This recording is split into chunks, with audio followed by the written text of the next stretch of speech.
Open your Bibles with me to John chapter 10, verses 17 and 18. For this reason, the Father loves me because I lay down my life so that I may take it back. No one has taken it away from me, but I lay it down on my own. I have authority to lay it down, and I have authority to take it back. This commandment I received from my Father. May the Lord bless the reading of His Word. Good morning, everyone. There are many people who believe in Jesus, but they do not really understand how He died. They do not really understand why He died and who controlled His death. Marami po ang nag-iisip na si Jesus ay biktima, na si Jesus ay hinuli, na siya ay pinatay, na siya ay walang magawa. But this is not what the Bible teaches. Today's passage will tell us something very important, something powerful, something comforting. Jesus did not lose his life. Jesus gave his life. Hindi po siya natalo, hindi siya napilitan, hindi siya na-outsmart ng kaaway. He was in control from beginning to end. Mga kapatid, this message is not just theology. Hindi lang po ito doctrine. This is about your assurance. This is about your salvation. This is about whether you can trust the cross. And if Jesus did not control his death, then your salvation is unstable. Pero kung siya ang may authority sa kanyang buhay at sa kanyang kamatayan, then your salvation is secure forever. In John chapter 10, Jesus describes himself as the Good Shepherd. Sa kultura ng Bible, ang shepherd ay hindi lang taga-alaga ng mga tupa. He is protector. He is provider. And sometimes, he is a substitute. A good shepherd is willing to die for the sheep. But Jesus goes further than that, mga kapatid. Sa John chapter 10 verses 17 to 18, Jesus says something no prophet ever said. Something no religious leader ever said.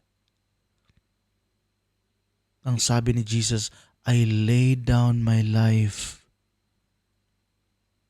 And he also says, I take it up again.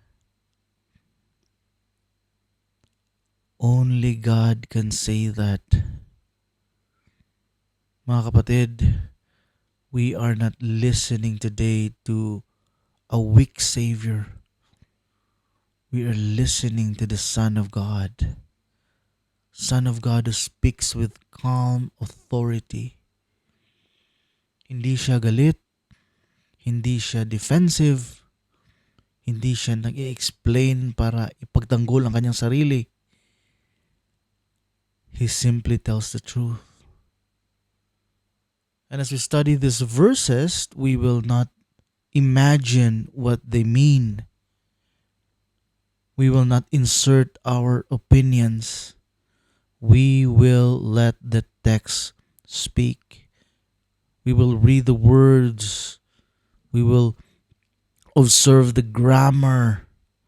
We will understand the history. Literally, grammatically, and historically. This is how we hear God clearly. So let's pray. Heavenly Father, salamat po sa iyong salita.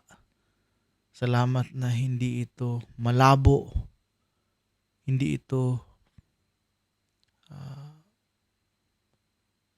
tahimik, kundi malinaw at tapat. Lord, we ask that you would quiet our minds. Tanggalin mo po ang mga distractions sa paligid namin. Tanggalin mo po ang pride. Teach us to listen not to opinions, not to emotions, but to your word. Holy Spirit, help us to understand. Give us clear minds, soft hearts, and give us faith to trust Jesus more. As we study your word, may Christ be honored. May the gospel be clear. And may your people be comforted. We ask all these things in the name of our good shepherd, our Lord and Savior, Jesus Christ. Amen. Verse 17. For this reason the Father loves me, because I lay down my life so that I may take it back.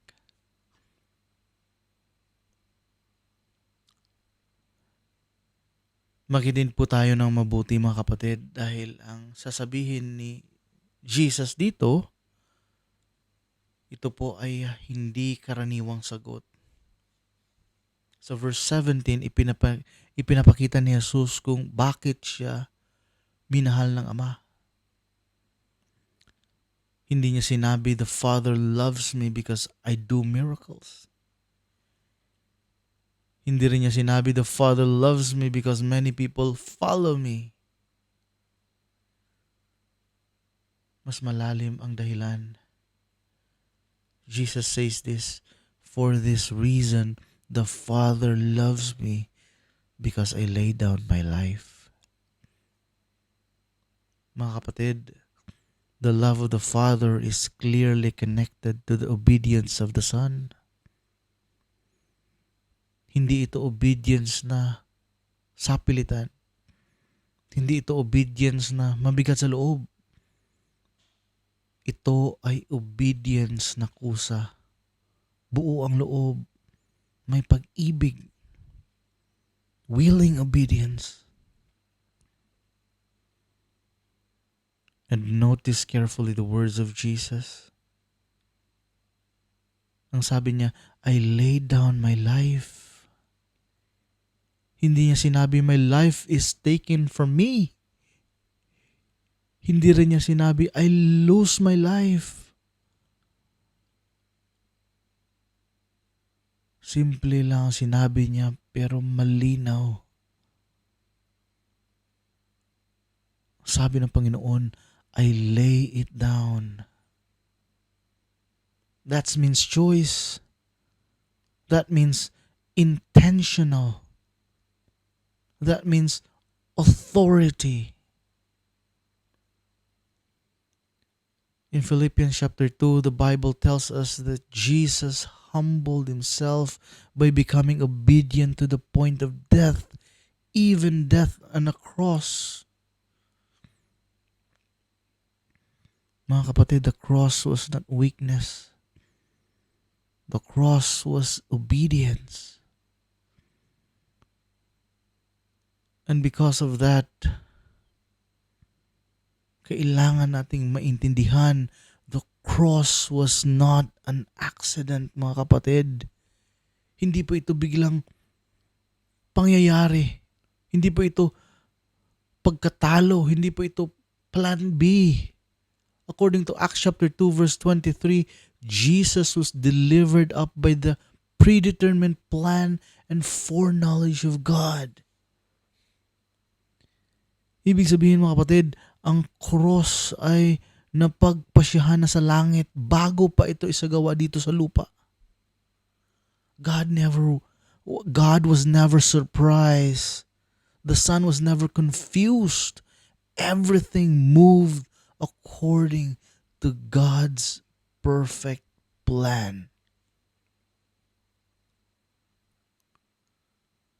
Then Jesus adds more truth.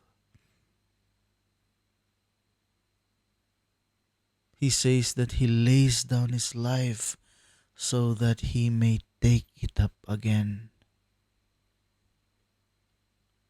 For this reason, the Father loves me, because I lay down my life so that I may take it back. Mga kapatid, hindi lang kamatayan ang nasa isip ni Jesus. Kasama rin ang resurrection. From the beginning, death was never the final chapter. Ang sabi ni Jesus sa John chapter 2, destroy this temple and in 3 days I will raise it up. Jesus already knew, mga kapatid. He knew where death was leading. Mga kapatid, Jesus did not walk toward the cross blindly. He always knew. He always knew that death would lead to resurrection. That is why our salvation is strong, mga kapatid. Jesus did not die hoping that someone else would rescue him. He died knowing that he would rise again. Hindi siya umaasa sa tao. Hindi siya umaasa sa pagkakataon. He fully trusted the plan of the Father and the power of God. And because of that, everyone who belongs to Him can rest with confidence. Makikita natin dito ang beauty ng Trinity, mga kapatid. The Father sends, the Son obeys. The plan is one, mga kapatid. Hindi sila magkaibang isip, hindi sila magkaibang layunin. One will, one purpose, one salvation. Mga kapatid, ang katotohanan ito nagbibigay sa atin ng assurance. This truth gives us assurance. Assurance that if Jesus laid down His life on purpose, then your salvation is not fragile. Hindi ito madaling masira, mga kapatid. Hindi ito nawawala kapag ikaw ay mahina. Your salvation does not rest on how strong you are. It rests on Christ's obedience. Not on your own performance, not on your consistency, but on His finished work. Mga kapatid, Jesus did not die unsure. He did not die confused. He died loving the Father. He died obeying the Father. He died for His sheep. And in that obedience, the Father was pleased. So when you feel weak, mga kapatid, when you doubt your worth, when you begin to question your salvation, go back to this verse. The Father loved the Son because the Son laid down His life. And if you belong to Christ, that loving obedience covers you now and forever. Verse 18, no one has taken it away from me, but I lay it down on my own. I have authority to lay it down, and I have authority to take it back. This commandment I received from my Father. If verse 17 was strong, verse 18 is even stronger. Jesus removes all confusion. He speaks with calm authority. Ang sabi ni Jesus, "No one has taken my life away from me, but I lay it down on my own initiative." Mga kapatid, dito malinaw na malinaw ang sinasabi ni Jesus. Sinasabi niya na ang kanyang kamatayan ay hindi kontrolado ng tao. Hindi kontrolado ng mga sundalo. Hindi kontrolado ni Pilato. Hindi ng galit ng tao. Hindi sila ang may control.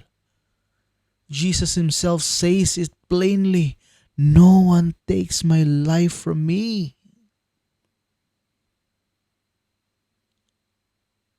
Jesus is not a victim, mga kapatid. He is not helpless. He is not overpowered. He is calm. He is willing. He is in control. Ito ang tinuturo ng Isaiah 53. The Bible says, "It pleased the Lord to crush him, not because the Son was weak, but because the Son was obedient." The cross was not tragedy. The cross was obedience. And behind that obedience was the sovereign plan of God.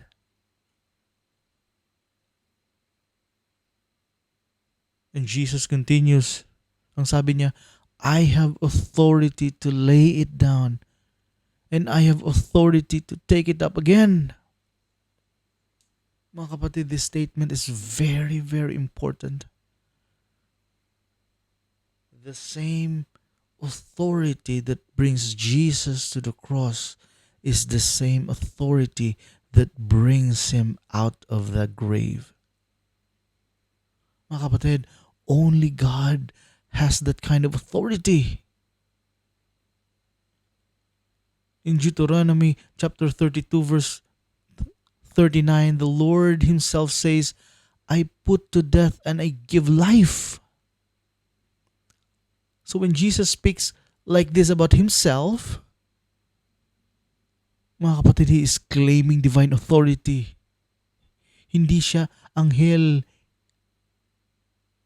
Hindi lang siya propeta. He is the Son of God. Mga kapatid, this is the heart of our assurance. Jesus did not die and then wait to see what would happen. Jesus did not depend on people to raise him from the dead. He clearly says, "I take it up again."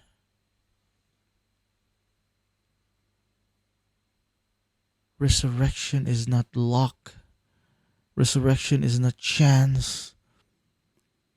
Resurrection is authority. Ang sabi ni Jesus sa John chapter 11, "I am the resurrection and the life." Life is not found outside of him.